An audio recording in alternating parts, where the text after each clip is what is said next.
sermon for the 30th Sunday of the year 2023. You must love the Lord your God with all your heart, with all your soul, and with all your mind. This quotation was in answer by our Lord to one of the trick questions the Pharisees and Sadducees put to him to try and catch him out. They were always looking for ways to trick him or get him to give the wrong answer, so they could accuse him of something to discredit him. If you remember when our Lord had been quizzed by Herod and Pilate on the night of his passion, they mentioned that he said he would destroy this temple, after 3 days build it up again.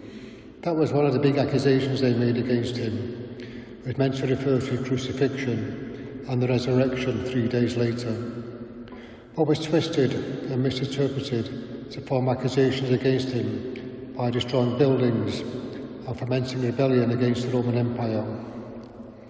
Then he added his own commandment: you must love your neighbour as yourself.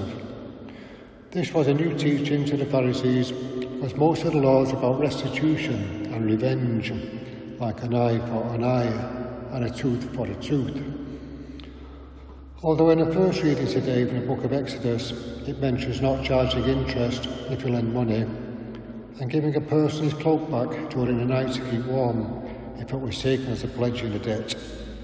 So the early laws of the church were not just all about fire and brimstone. On another occasion, someone asked him, "And who is my neighbour?" He replied with a parable of the Good Samaritan, the traveller who got robbed while he was on a journey. And the only person who helped him was a Samaritan, who the Jewish people looked down on because they thought they were racially inferior.